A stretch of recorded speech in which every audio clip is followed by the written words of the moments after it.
What is up, Isaac? How are you doing, sir? I'm good. I'm good. How are you? Good, good. This is the Game Chat. This is a bi-weekly chat with Isaac of Gaming with Sidekicks and That's myself, Ryan, with One Board Family. And this week we actually have a guest host with us, which is pretty exciting. So, First guess. Yeah. So, Isaac, do you want to introduce our guest? I would like to. This is when's he is he going to appear all of a sudden? This is Ross. Thompson. Oh, there you go. This is Ross Thompson joining us from the Op. Ross, thanks for coming and joining us tonight. Thank you for having me. It's so good to be on the show. It's good to see you guys. It's been a full year. It's crazy how that all is, right? So, yeah. Absolutely crazy. Am I really the first guest?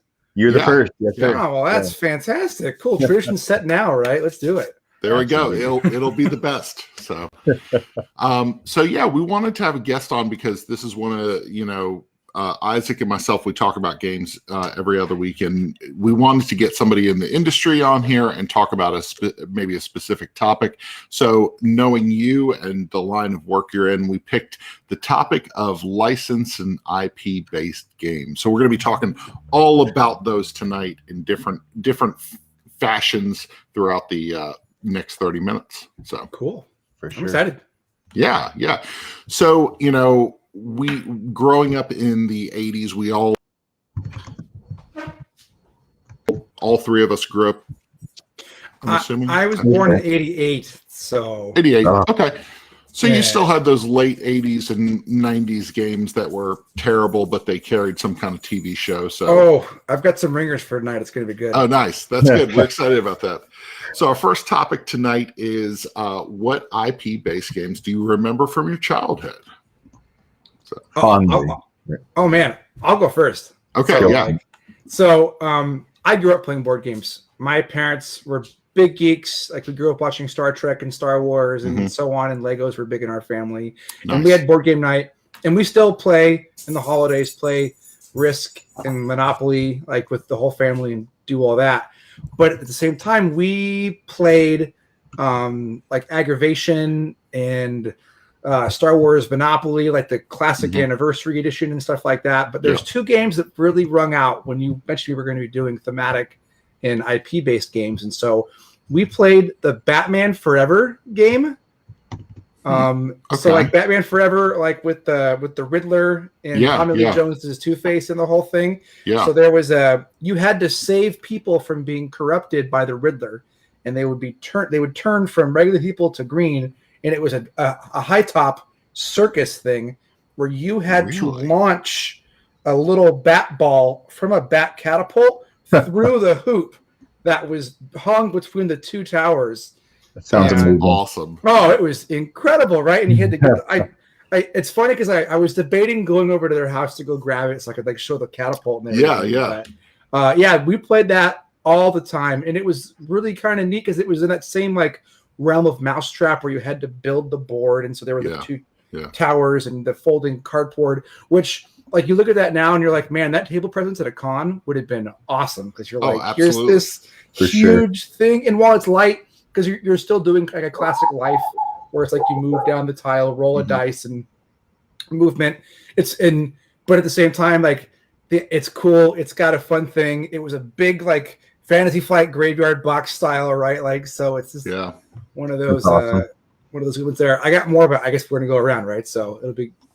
Yeah. No, that's awesome. I've never seen that one. I have to look it up now. So. Oh, it's if you can get it, it's still pretty cool. Really, that's awesome. I love the Riddler. I love that Jim Carrey Riddler. Yeah. The pieces, the people were all like, that was You're good. So Isaac, you actually have a game that I remember seeing at a friend's house. I do. Yeah, and you actually have a copy, right? Yeah, this is my OG copy of it from back when I was in grade school. Probably one of the first games that I got because I was obsessed with the cartoon series after it come out, which is the Uncanny X-Men Alert Adventure game. Nice. It's huge. This is a big box, and I just remember like talking my grandma into buying it for me, mainly because I had to have It's a little crinkly loud. All the X-Men minis. What? Oh, whoa! That is really cool. Zoom in on this. I'm gonna make you big there. Even Professor X down there. Wow. So I was obsessed with these, and I kept these in really good shape.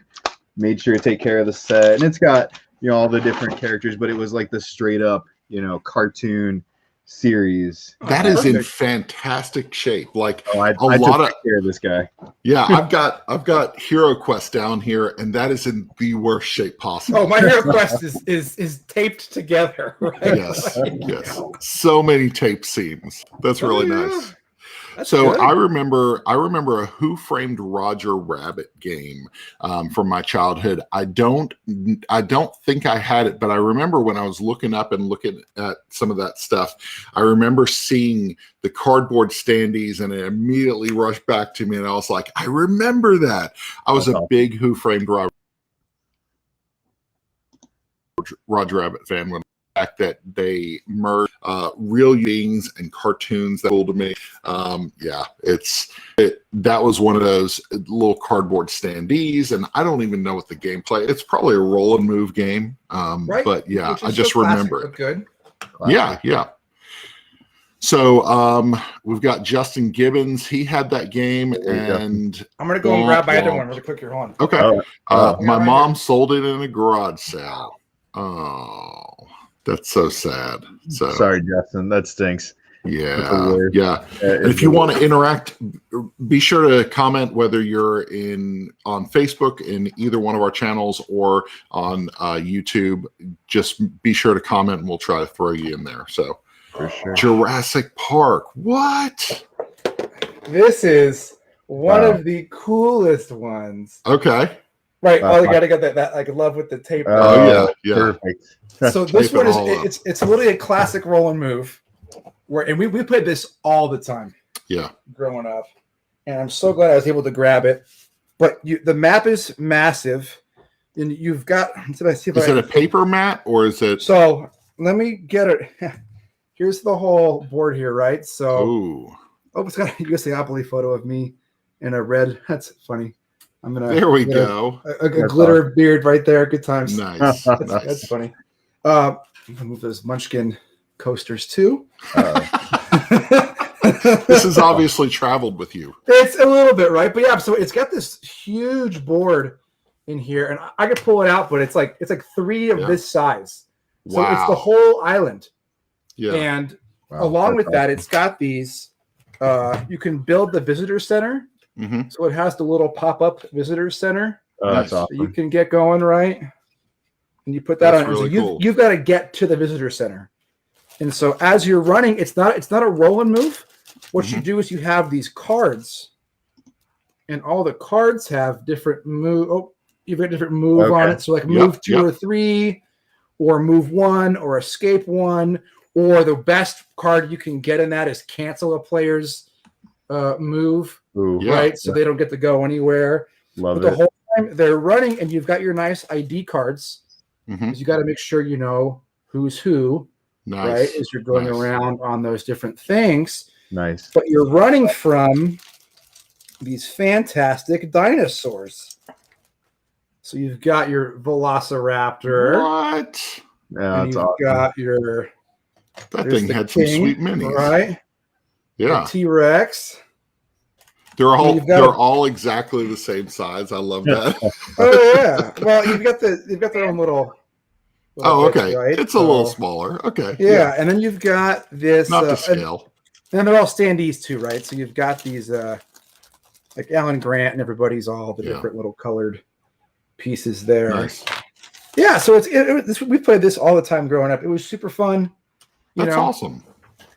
And I love that you kept it. I love that you kept that one around. Why that one over something else that you would have sold or gotten rid of? So this game, when I because I moved around a lot, and I was like, "Hey, mom and dad, I'm working in board games. I got to grab this." This one because it's so ridiculous. The box is massive. Yeah. I keep it on top of my Kingdom Death box, right, to kind of give it it's that level of thing. But also, it's light enough where it's like we haven't played it at a game night, but we could. Like it's definitely one of those where it's like This has got enough where it's a hex-based board of the island. We could move around. It's got good table presence. Yeah, it'd be fun. So you never know. Well, I do love the fact that they were already doing the card system with the movement, similar to what Restoration Games did with Stop Thief. One of my favorite games growing up was Stop Thief, and they went from a roll and move formula to a card based movement formula. It was so good, right? So you got plenty to work on, and it's got just the little bit of theme with the ID cards is really funny, right? So that's cool. And I'm laughing that I have this field guide dinosaur book, probably from when the second movie came out, just in here. Like, good on me, young me. So that's really funny. There you go. Yeah, good times. Saving the good stuff. So Isaac, what else you got from your childhood? So I got one other that is Star Wars obsessed. Right, I love Star Wars stuff. I grew up with my Star Wars, and this one. It's not my favorite character in the Star Wars series. I'll be very frank. I'm not a big fan of Ewoks. However, what is that? Wicket the Ewok game. It was a make friends in a food gathering adventure game. Mm-hmm. So that sounds fantastic. You had the tiny little Ewok standees, and you went around the Ewok village and you picked up food and gathered it. It was pretty straightforward Parker Brothers game. That's a great looking board. Oh yeah, no, and again, I tried to take good care of this stuff, especially the Star Wars stuff. I still have a lot of my figures, but I mean, this was in 1983. It was when Return of the Jedi came out. It's just a fun little. I'm going to eBay look. What's that game called? Wicket the Ewok. Yeah. Now your hatred for Ewoks has been cataloged online in multiple places. I'm not a big fan of the Ewoks for a couple things. One, I mean, the original Ewoks were supposed to be Chewbacca's, right? But financially, they couldn't make a bunch of giants, so they made them smaller so they could have more. There we go. The Ewoks are that marketing part of the movie to me that just look like they're cute to be cute. That being said, only got 2 stars on Board Game Geek. Sorry, buddy. That being said, this was a part of my youth, right? And this was games that I just enjoyed playing, right? Cracking open, and everybody played it, right? I mean, we've talked, Ryan, quite a bit about playing with our family, playing with parents. Like everyone plays a roll and move game. No one has a problem with it, right? It was more about sitting around the table with my grandparents, my parents, and my sister, and just being silly, right? And that's what I loved about being able to play this game. What's up, Jeremy? Jeremy in the comments saying what's up. Hey. So a game that I remember from my childhood, pound puppies were really big when I was a little kid. So it was either you had a pound puppy or you had Cabbage Patch dolls. Yep. And so I had pound puppies. And so I was a big fan of pound puppies. For some reason, those little dogs snuggled their way into my heart deep down. Aww. And so I had the Pound Puppies board game. And I remember the front cover of it because it's my favorite Pound Puppy. It was the brown one with the spotted eye. I think he was on the front cover. I just remember that from my childhood so much. Those were definitely games that went away in the garage sale real fast. When I hit those double-digit numbers, they definitely made it into the yard sale box. That's still fun, though. Yeah, but I wanted to bring up this one before we end our childhood thoughts. There's a game that I found while I was searching. The Married with Children Act Like, Think Like, Be Like a Bundy from 1990. Never played it. Married with Children board game. Found it on Board Game Geek. It gets a 6.3. Hey, it's pretty good. That's surprising. Or it's only 10 people. Sure. So I'll produce 10 people. Show, right? Yeah. So Justin Gibbons says, "Oh man, Pound Puppies memories." Yes, absolutely. Good times. So what about we're all nostalgic about the games that we grew up with and those little flat boxes that were all the same size, except for Jurassic Park, obviously, because it was 10 times bigger. But what about the worst examples of IP-based games that we've played? What are some that you guys have been that was a real bummer? Oh, go ahead. Yeah, go ahead. Well, I was gonna say one of my first Kickstarters was based off of a video game. My favorite all-time arcade video game is Burger Time. Yeah. Like, I love Burger Time. I don't know what it was about that, the dancing pickles, the hot dog. Like, there's something about that game. Like, I always loved it. And there was a Kickstarter campaign for it years ago for like a card game. I was excited. Yeah. I was all in. I got the art piece. I got the little commemorative coin. I got the play mat. And the game was not even Uno. It was like trying to be Uno, and it was just really bad. And I tried to push through, like, can we try this? Can we play it? Can I do something different with it? And it's up on my shelf somewhere. I actually couldn't find it because I think it might be down the basement. But I love the IP, and I was just disappointed that like I wanted a really good Burger Time game. Yeah, absolutely. Yeah. What about you, Ross? So it's interesting, right? So having worked in licensed games, I don't just want to be like, oh, these ones suck. But there's interesting parts for licensed games that I think is a neat point. Is I think from 1983, Wicket the board game, to now, licensed games have totally changed, where it's not as dirty as a word as it used to be. For sure, right? And because they think, oh, it's a Burger Time game. But what part of that are you trying to translate onto the board, right? Yeah, what memory do you want to get out of that? And so one that I was thinking of in a way to kind of morph this in a way that I would feel comfortable answering was, I think, the Oregon Trail board game. That was on my list. Yeah. So because when it came out, it looked great. It was that cool, like digi. We all played on the little MacBook, in school game. But it's like, what were you trying to get out of an Oregon Trail game? And so it was pretty light. It didn't have a whole bunch going on, and everyone died in the game. But a cool thing I do want to say about it was that was one of the first games that really got into Target, that really blew up, and everyone's like, holy crap, board games are available at Target. Absolutely. Which was that was right when Cards Against Humanity was first getting in there too, and there was a couple other stuff, but Oregon Trail was that first one that it got on Board Game Geek. Everyone was saying it was super hot. It was sold out right away, and then you played it like 4 times, and you're like, cool. Another game, right? So there we go. Look at that. Like my roommate described it, right? There we go. That's awesome. Thanks, Alex. Funny. So Oregon Trail was actually that was on my list because it was one of those games that was so hot for a minute. And I remember I couldn't find a copy, and Aaron and I were talking about it. Well, we got to play this with the kids. The kids were a little younger at the time, and maybe they'll enjoy it like we used to enjoy the game. And so we went to go get it, and we couldn't find it. It was sold out, and a friend of ours had it. And he let us borrow it for a couple weeks. And I remember I played it 3 times, and I was like, maybe I'm getting the rules wrong. So I was looking up guides on like, what did I do wrong? How did I screw up the rules of this game? No, it was just bad. I'll just sit here and watch you guys draw cards, and it's sad because that was an IP that I was actually excited for. It was something that I was excited because I was going to experience that with my kids in a different fashion, right? But the interesting part is something like Pioneer Days, which was put out by TMG. Pioneer Days feels like the Oregon Trail. You're actually moving from town to town, and you're collecting goods and stuff like that. So nobody dies, So, but it felt like you were in the Old West. So we instead found another game that replaced that. So perfect. Well, I think we've seen that people want games that are nostalgic, right? Or they want stuff that they're obsessed with in a board game. Like, was it Stardew Valley that just went nuts, right? Absolutely, People bought that.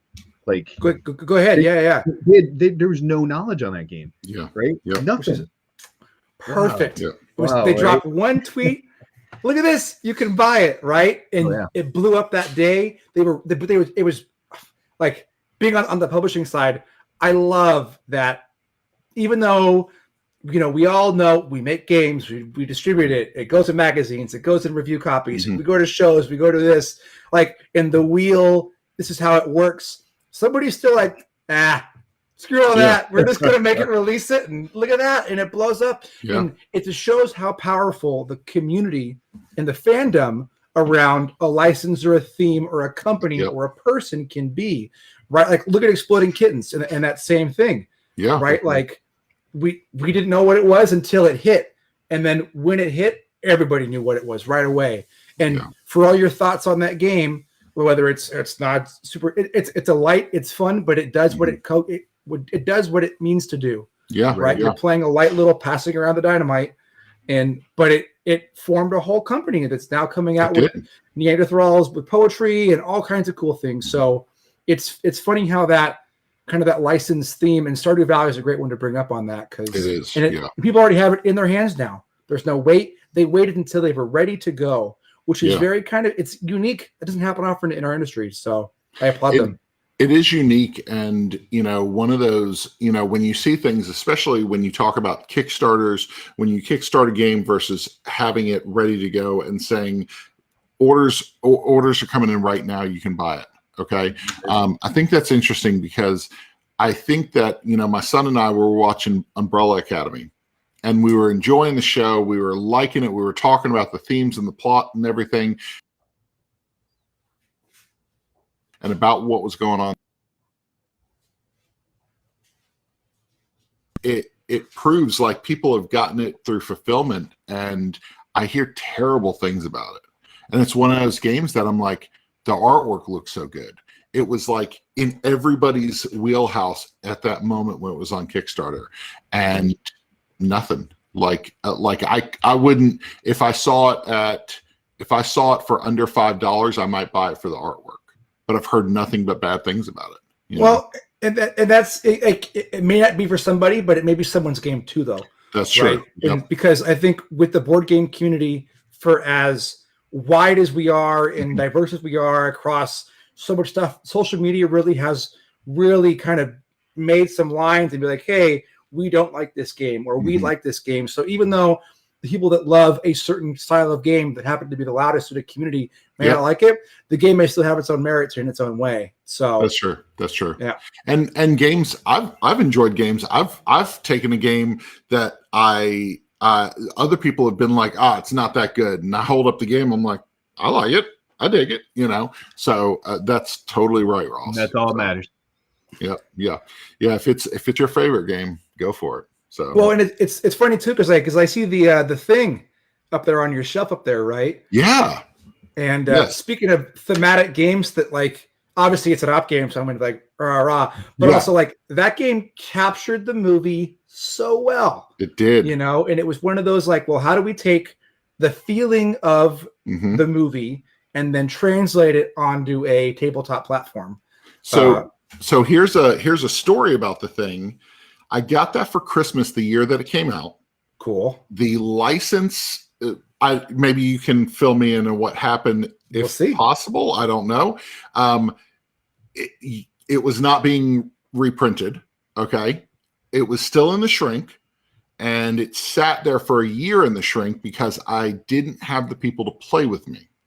I committed to, after I knew it wasn't getting a reprint, I committed to it, opened the stuff up, knowing that it was $180 on eBay, committed to it, opened it up, and we played it probably 5 times last year. And I love it. And people have told me they don't like that game. And I don't care. I like it a lot. Oh, that game is fantastic. It is, but I've heard people say, oh, well, it's broken because this side wins too much. And I'm like, I don't care. It follows the movie. It's really, really tense. And I opened it knowing that I could have gotten a lot of money for it. So. And that's one of those things. Yeah. So who it's interesting how licensing works. I can't go super deep into that. Right. Yeah. But when you get a license contract, you have it for a certain amount of years, and then it goes from there, and then you can choose to extend, or if things happen or not. So who knows? Like, the thing is great. We love that game. It's super cool. Who knows what'll happen in the future? Yeah. Yeah. So, anything can happen. So there we go. Bad pun. Sorry. So let's talk about games that nailed the IP. One of the games that obviously, one of the games just last year, actually the op published it. It was Friday the 13th Horror at Camp Crystal Lake. Cool. Okay. When I found out, it was actually because you and I were talking on a call where you were talking about some of the games. This wasn't a live stream or anything, but you were talking about some of the games that you guys are putting out.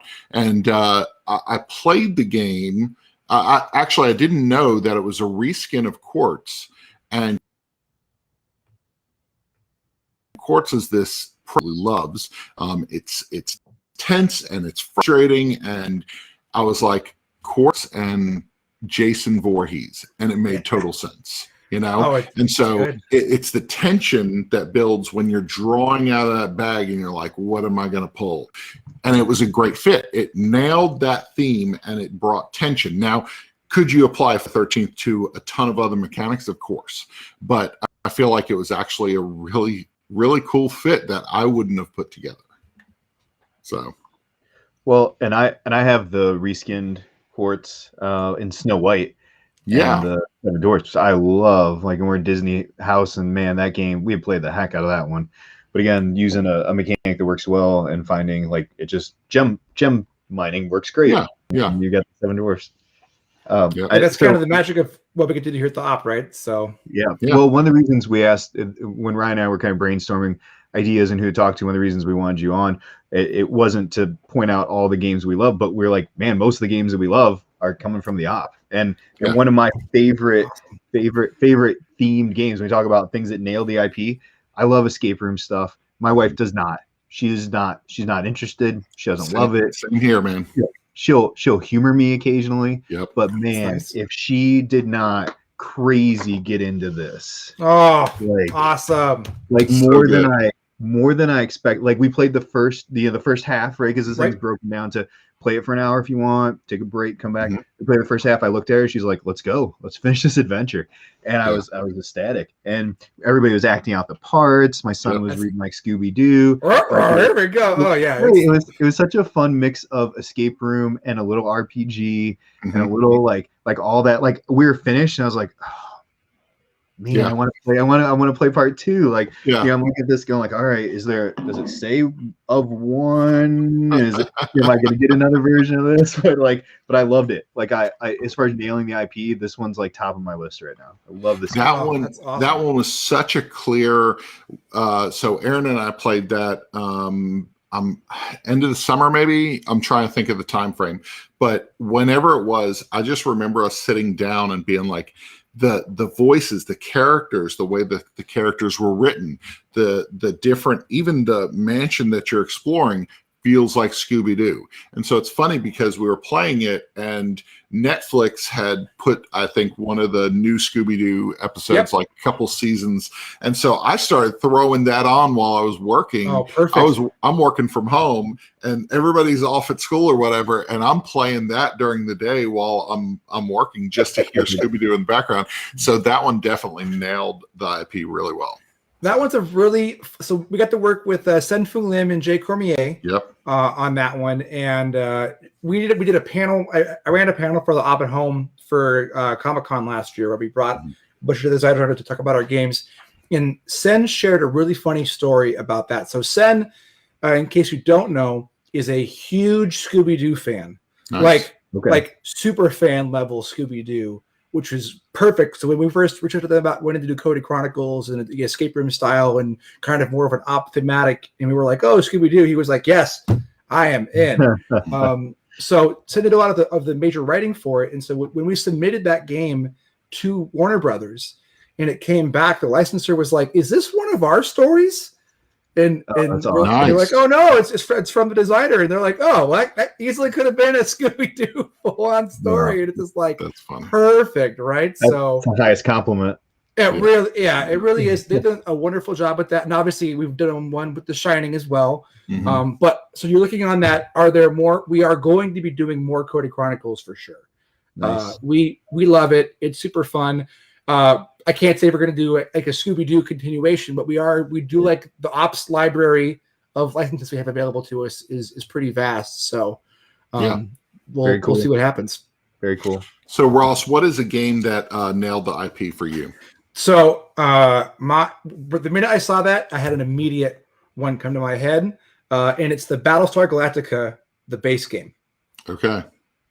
So that was when we were first getting. I was really kind of first getting into playing board games. I was a big D&D, big Warhammer War Machine player, and we were doing more board games at the game store, kind of off after game night hours in the league and stuff like that.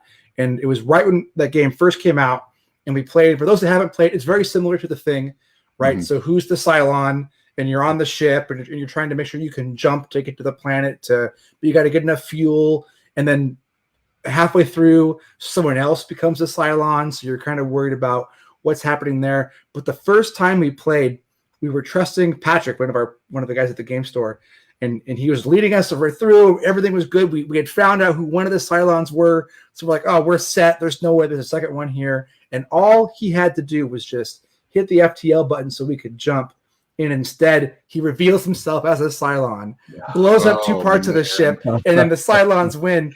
And we're like, what is that? And he's like, I've been a Cylon since the beginning of the game. And we're just like, what? Oh, my God. So we played that game to death.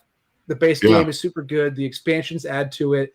I felt it really captures a lot of what's the good parts of that stuff. And then for my board game group, in college, like we played that. I literally taped around the edges kind of thing. So awesome. And it was right when the show was out, and you can't beat that first season. Nice. So it really captures it pretty well, which is fun. That's cool. So, Jason Evans actually brought up one of the games on my list, the Harry Potter Hogwarts Battle deck building game. That captures the Harry Potter series in a way that some friends of ours actually, off of a recommendation, they checked it out and they bought it, I think around Christmas one year. And they played it so many times. They were playing until 2 a.m. They were like, we're going to beat this one. We're going to beat this chapter. We're going to get through it. They invited one of the girls from their church to come in, and she jumped into it. And it just like, it was a nightly thing where they would stay up for hours and just play this game. And then every time you guys have an expansion, they're picking that up. It's really cool because I'm not a Harry Potter fan, but I enjoyed the game for its mechanics. And then all the people who are Harry Potter fans around me, they love it because of the theme. They're just like, this is so fitting, For myself, Horrified's such a good licensed cooperative game. One of the best co-ops that we own. So those are ones that nailed it for me. Yeah, Hogwarts Battle, let's go back really quick. That was one of the first games for the op where we really kind of jumped into the hobby. Market in general, because we were doing a lot of our co-branded games and our family party games, and there was the Gen Con where it came out, and the op was not prepared. We were not prepared. We had about 250 copies. Like, that's kind of what you do for Gen Con. You get enough where you can sell a few each day. And one of the guys from the Dice Tower got an early copy because he came by. We wanted to do some press stuff with him, and so they were tweeting out how they were playing the game on Twitter. Like the day before the hall opened, everyone's like, "Oh my gosh, we got to get it!" So we show up and we're ready to open the doors. And the minute the doors open up, our booth gets just mobbed, like Mad Max level mobbed. And we're like, "Oh my gosh, this is insane!" We are not. We had to do signups for demos and signups to get that and hand out tickets. We had to go to 50 each day, and that happened every year because then when the Monster Box expansion came out. And then the Charms and Potions one, which came out during virtual Gen Con last year, but still a similar thing happened. Our website crashed, right? So, but that game is so cool. Kevin Mandel did a fantastic job, just like filling it full of Harry Potter stuff. I love that it says 11 plus on the box, right? Because that's when you get your owl to invite you to Hogwarts, and the opening of it too, where it has I don't know anything about it. Yeah. So, but it's I could go deep on it, but it's got a lot of good stuff into it, and I'm just gonna gush for another quick story. So we were at Essen 2 years ago, and Harry Potter Hogwarts Battle had just been translated into German, so it had been in English for a long time. And this family came up, and I think they were Dutch, and they were talking to us about how Harry Potter was a big part of their lives, and Harry Potter Hogwarts Battle was their way to teach their daughter to read English. That's really cool. And they were going on about how this is like the game that really inspired her to want to read and learn more, and we're just like, oh, this is the coolest thing, because like it brought them together to play board games, which board games are universal. So it's just cool that kind of happens. So that's super cool. My buddy Jason, who made that comment, was the one who did the review on our site here just a few weeks ago for the Charms and Potions expansion. He loves it. Him and his wife Becky play. Love the Harry Potter stuff. They loved how the expansion worked in, and it's such a neat mechanic. I mean, it's awesome in the Toy Story game too. I love that version of it too. It's just such a fun. It's like you talked about earlier. It's what do I want to get out of the movie experience on the table, right? And I could feel that in the Toy Story one just as much. The Toy Story one was actually our very first gameplay of 2021. Cool. We woke up January 1st. We were spending some time with my parents in Florida and did that thing out on the 1st, and that was our first of 2021. So how'd you guys do? Did you beat Sid?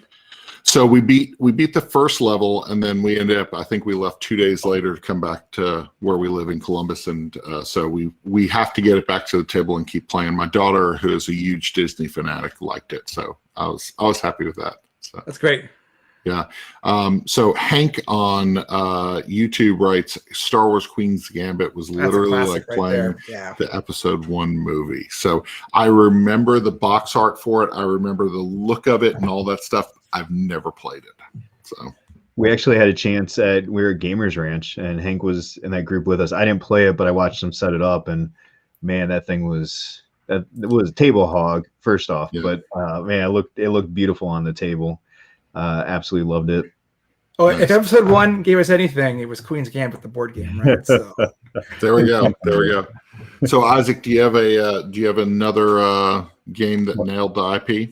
One more. Now, I mean, in general, I like anything superhero. So like Legendary, Dice Masters, like all that stuff's great, and I love it. But for nail the IP, like I have to go with Pan Am. Oh, cool! Pan Am, Pan Am is a great game that didn't need this IP, but when you look at the history and you look at the art and you look at how they took and integrated into the game, and they didn't just slap it on, right, and call it American Airlines of the board game.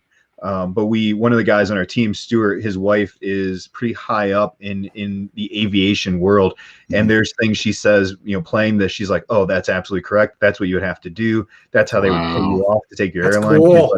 She said they nailed specifics that made her look at her profession and go, yeah, absolutely. Totally. That's really cool. Totally can see it. And just aesthetically, this game is top to bottom. Like it's just a nice retro Mad Men kind of game. Absolutely. Yep. Which kind of plays into that. Like that came out last year, right? And so it's amazing how even with the Scooby-Doo game and everything else, licensed games are not just it's a slap to grab money and do whatever. They're quality games now that are right there with the rest of the board game industry. So absolutely. So we've been talking about games from the op quite a bit, but we actually have some questions for some games that you've been sharing and speaking about. First, before we transition,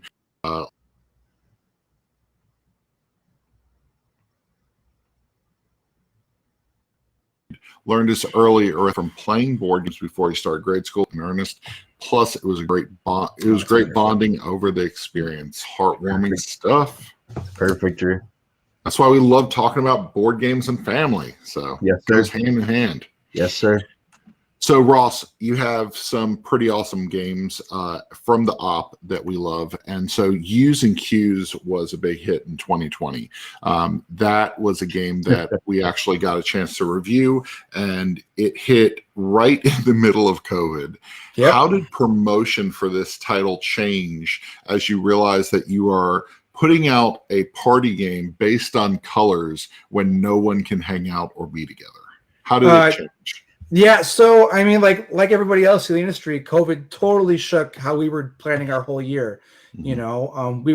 I was at Gamma at the beginning of COVID when it was still like, it's fine, and then California shut down. We got to get back, and so that was a weird flying in a zombie pandemic kind of world thing, mm-hmm. right?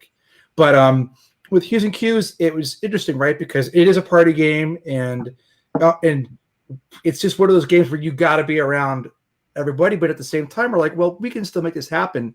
And so one of the cool things about it, you've seen the board, and it's this huge color grid that's bright and like just energetic, and being able to play that over Zoom and then get and then that 2-camera Twitch feed, you're scrolling down Facebook, somebody just got it on live, and that fills your phone when you're scrolling down, and you're like, oh, this is really cool. So we essentially shifted gears, and we're like, okay, cool. Who's live streaming board games? Who's getting this going on? How can we get in that space? And which is kind of cool. If you think about it from a year today, last year to now, there were maybe 5 or 6 people in the board game space on Twitch. There were not. And now there's, 30 or 40 plus that are really good in building a whole community over there. So Hughes and Q's lucked out where it was new. It was easy. You could play with the audience, right? So you can, hey, audience, you're going to control this. What's your guess? What do you think? So we shifted towards that.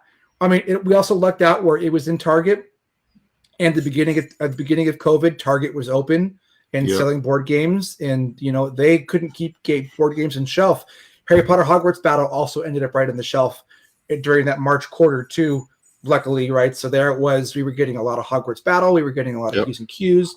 Telestrations was getting a lot of play. So we shifted really towards playing with your family, having that game night at home feel, and then it happened to be available at a good time. So it's one of those things where it kind of did well. So it hit a lot of beats, which is nice. Scott Brady did a fantastic job with that game design. Absolutely. It's super cool. And I think one of the cool things about Hughes and Q's, obviously I work at the ops, so I'm going to like jazz it up, but that game is generational, right? Like you can teach it in an elevator pitch and then you've got it. It's about how you perceive colors, right? So I could say corn and we're all going to have, oh my gosh, you've got a memory that goes with that. You have an experience that goes with that. You've got a color that goes with that. And you're learning about people too, right? How do they describe what they want to say, So, and you kind of learn and it's one of the things that like now a year having played it, it's funny. I've played that game so much with different people. I've only played it once in person. Really? Okay?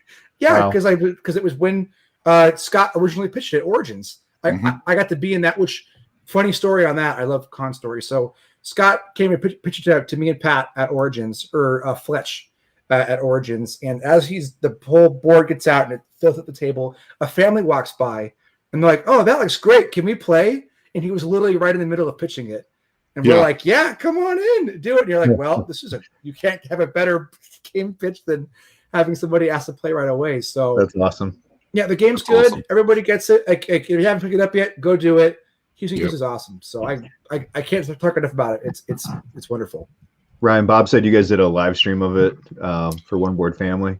Yeah, that was actually one of our favorite live streams. We got together, Rick and Bob, and I think Adrian was on that live stream. And so Aaron and myself, and I think Kendall maybe. I mean, we actually, I think we were one of the first live streams because at the time, Scott messaged us on Twitter and said the colors that you guys zoomed when you had the overhead camera, the colors were spot on. I was like, what? I'm so excited about that. Like, it just made my day. So, well, and Scott made a really good point on our review, and this game made my top 10 lists of 2020, which I think is really hard for a party game to do. And for gamers, but I loved it. I loved it for everything Ross said, the multi-generational, the easy way to pitch this. But one of the things he pointed out, my main critique of this was I got some colorblind friends and colorblind friends. I don't know if I'm going to play it. And he corrected and totally understood. It's exactly what he just said. That's about perception. So if guy that can't see red sees apples as this color, well, it should match up to the color that I would see it as, which I loved. And I haven't yet gotten to play with anybody who is colorblind, but I'm really interested to see how that perception lines up. And my son is slightly colorblind. He's colorblind in certain areas, and so he struggles with certain tints of colors.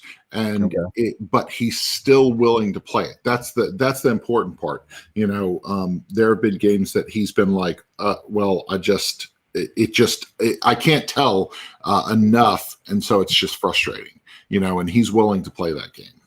So, and that's the thing that like the minute everybody sees the color board, the first comment is like, "Oh, it's not good for colorblind players," and you're like, it's a thing we think about a lot at the ops, making sure that our games are accessible, and how do we do that? Yeah. But from playing Hues and Cues, initially you're like, well, that's not going to work. But it's like, no, if you play it, it's how you understand the colors and how you perceive them, which then itself is really cool, because then you can kind of get to see how everybody else sees colors and what words describe the colors they're trying to, portray. So, yeah.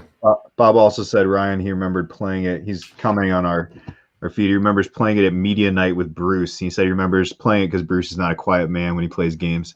Nice. That's awesome. Funny. So the Rising series, Thanos Rising, was the first Rising game, and I think at the time, I don't know if anybody else had knowledge that there were going to be additional licenses that took on that game mechanic. But Thanos Rising was a big hit. I just remember going to my first con after Thanos Rising came out and seeing the Thanos statue and people playing cards and being like, dang, that looks good, and just wanting to know more about it. And so with Thanos Rising being such a hit, was it an easy thing for you all at the op to say, we can modify this and adjust this and apply it to different IPs? So one of the most fun things we get to do with the op is go, what licenses do we want to bring into games, and how can we, combine those and mash those up with game mechanics that are out there that are already existing, or do we have new ones in house? And I think one of the cool things about the Rising series that you brought up, like, it's about that big bad, right? And so, and that first game it's just iconic in itself. It has the Thanos face right there. It was at the 10 years of MCU, so we're all hyped up on, everybody going for the head and making sure you can take them out and get all those characters there. But when you look at a lot of the cool stories for superheroes and epic things and so on, there is usually a very iconic villain. And so it's kind of fun where we get to look and see, okay, which characters and things do you want to bring with? So our next one was, Harry Potter. So you get that cool Voldemort. I always do the cool little, like, almost dab statue kind of pose, right? He has that going on. And then we have our Star Wars one too, which is only available in the EU, unfortunately. So Asmodee UK or Amazon UK is probably a good way to sneak that over. But then you've got, like, we just came out with the Batman Who Laughs Rising, and then SpongeBob SquarePants Plankton Rising, which are totally different sides of the coin on that. But it's just funny how that works, because, with the Rising series, it's a co-op dice engine building game. So it's a puzzle solving where you're all on the same team, but at the same time, no one's quarterbacking, because, like, okay, cool, I should go there, but also I want to get that person for my team. So you gotta figure that out. And I think there's a couple of things we've done really well with that game that you mentioned was how cool it looks. Like that model is always a fantastic sculpt. We make sure that we can do all the cool stuff. Darren, who's our head sculptor for Batman Who Laughs, he wanted to make sure we could get the chains that aren't just like, that's why they're droopy and they move, which is a really cool aspect. That's cool. Batman one. All the dice are engraved, so they're not just, like a sticker. Right, well, they're not stickered either, but it's that style, right? And so for all that, I love the Plankton one. It's so different than, like, Heavy Thanos or Voldemort or anything there, and no one's getting hurt in that one. Yeah. The damage they're taking is them getting frustrated that you're not completing their order, right? So interesting. Okay. Right. Get on that one. Heavy pad. Yeah, it's a little bit silly, but they're cool. We really like the Rising games, and it's good stuff. Awesome. Nice. So let's talk about one more IP, and this is a partnership group, and I think I see it over your left shoulder, and that's the Smash Up Marvel edition. Now, Smash Up is, Smash Up's known to be an over-the-top, take the big stuff, smash them together, right? And you got sharks and princesses and everything in between. How does the Marvel formula play into that with a game like Marvel Smash Up?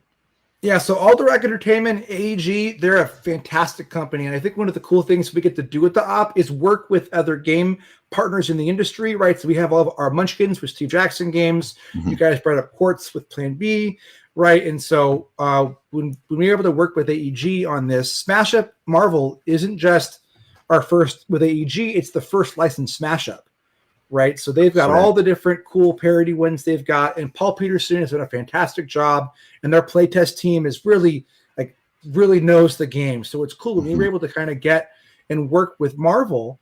It was neat how it's like, okay, well, what factions are there in Marvel that we can bring? What can we make happen with this? And then we wanted to make sure that it was going to be a standalone by itself, right? So obviously, you can smash it up and do all those things there, but because it's Marvel and because it's our first one, it's going to have legs of its own and be able to really kind of go out there. So you've got the Avengers and you've got the Sinister Six and Hydra and Shield and the Ultimates, right? And all these different little groups that are happening. And it's just a cool way to kind of get that out there. It is standalone, but at the same time, there are some rules you might know for some of the cards there, but we've really enjoyed being able to kind of play around in their universe and then at the same time play with the Marvel universe. So that's kind of one of the joys of the op is we get to literally kind of play in everyone's sandbox and then make some of the best stuff together to share it out. So that's awesome.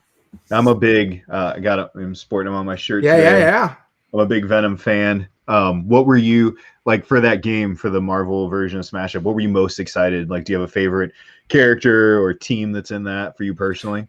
So for me, I love Thor, right? And so like I'm a big Thor guy. I'm a big I'm a big superhero fan in general, right? Like I wore a Green Lantern ring in high school, so like we don't got to go too deep on superhero stuff there. But bringing in the Avengers was super cool. And it's funny because with Marvel games, like you could throw a rock into a game store and you're going to hit a Marvel game. You know, like you've got Marvel United up on the shelf behind you right there. I've got AMG's Crisis Protocol, like literally off screen, right? So there's so many Marvel games that are out there, and I think what's really cool about Smash Up is that it isn't just going to get washed away in the tide of Marvel games, you know. And so we really wanted to make sure that all the different characters we could bring in and Mjolnir and everything there, like it has its place, and you're not just playing a card game that's Marvel. Like it is Smash Up, it is these things, and the unique stuff with that is you get to kind of take what is classic Smash Up and bring them all together and do that stuff. So it's nice that we can have all these Marvel games out there, I think, because it just shows how powerful the property is and how big the license is and how much Marvel's kind of transcended a little bit to this thing. Like obviously we're all rolling off WandaVision right now, you know, and then gearing up for Falcon Winter Soldier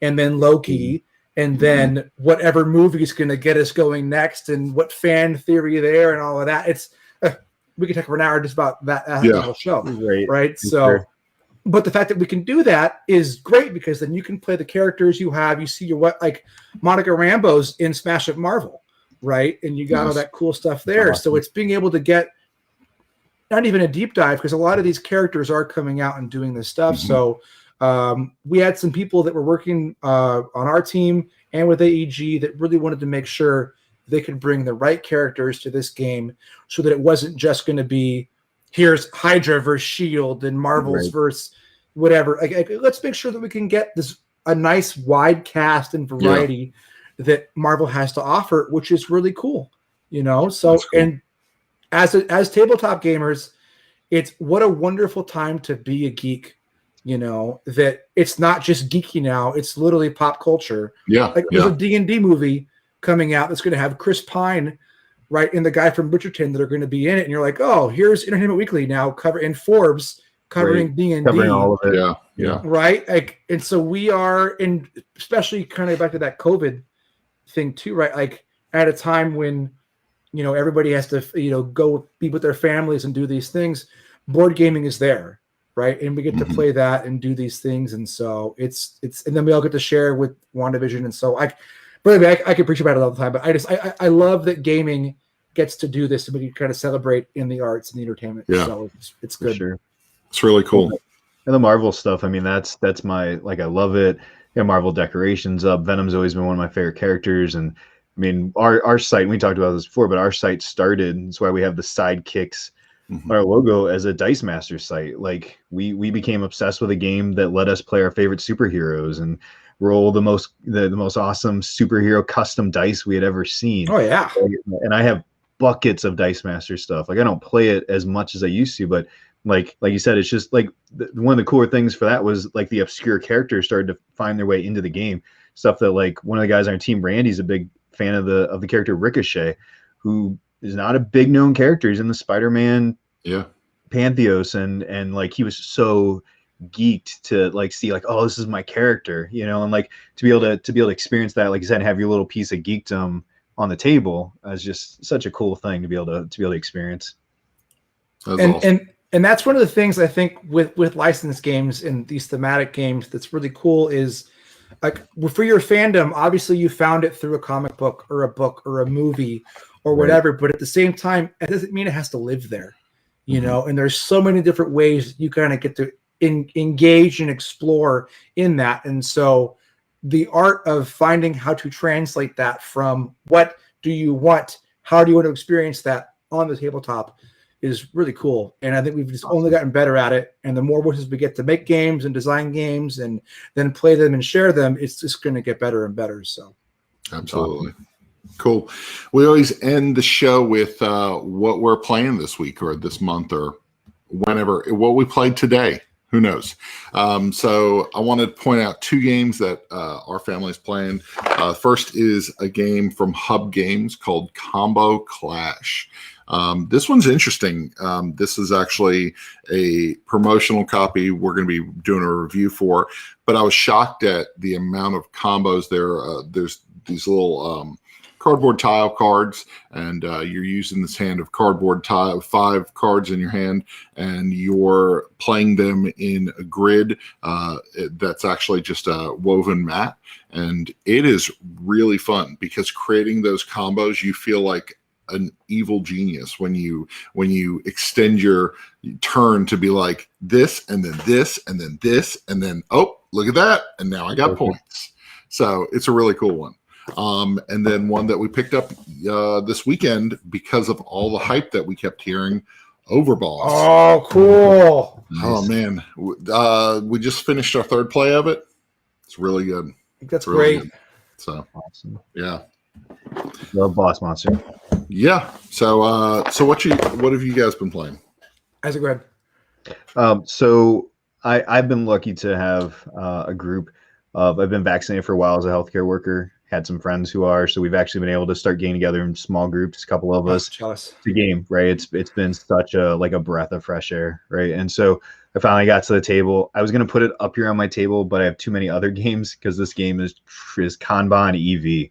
Yeah. And I finally got to get Lacerda's beautiful Kanban game on the table. I mean, that thing, like, it was a brain burner. It wasn't quite the brain burn on Mars's, but we just loved it. And it's like, I love playing games with my family. We've talked about that, but my family's not going to sit down for a 4-hour game of Kanban. No.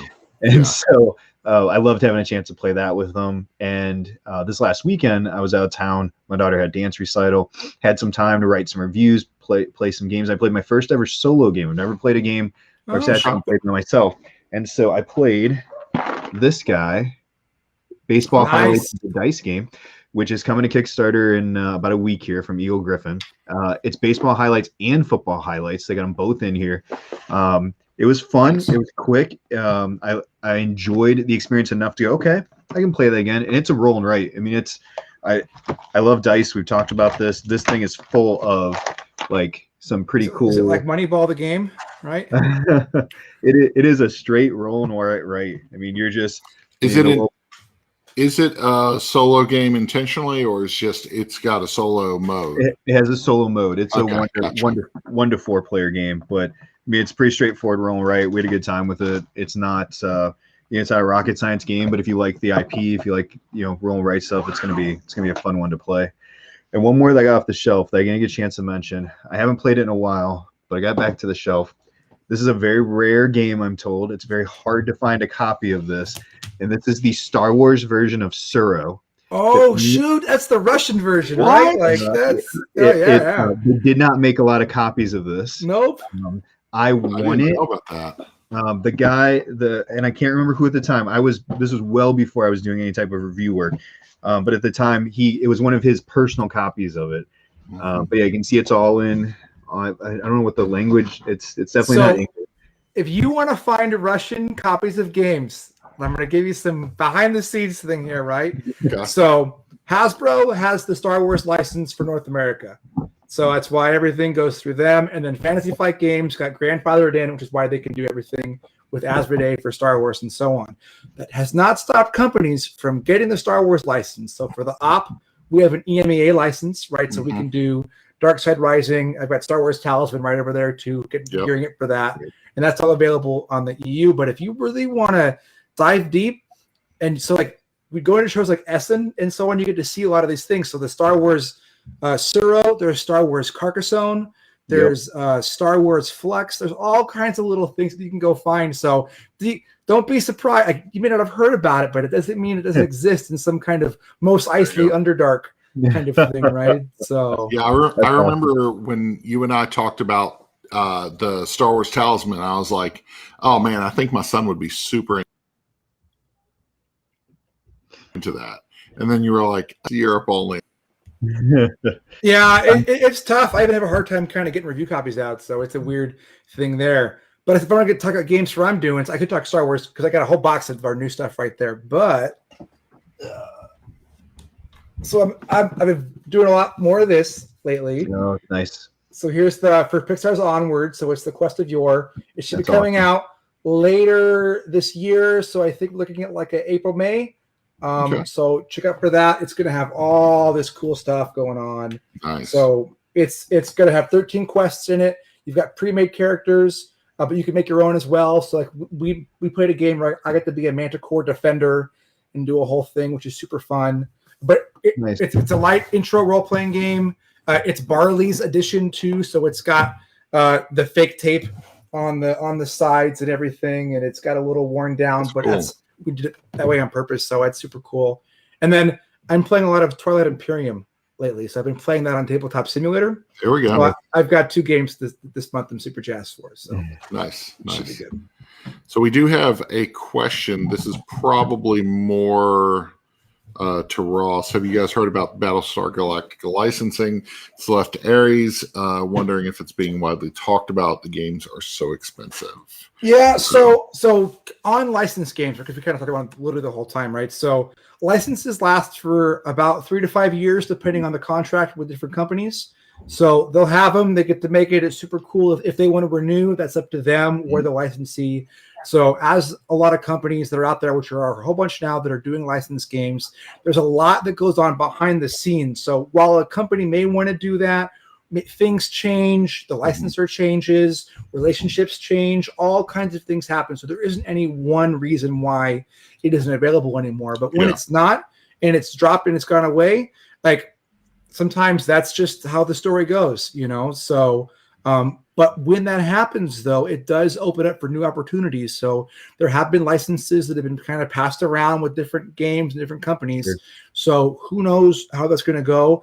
If you want to find out fun licensing stuff, License Global is a good one. And then there's a couple other industry sites like Game Industry Biz and stuff like that. I love following those. And now I'm the new host with the game chat. Yeah. There we go. Yeah. What so happened? I think his internet dropped.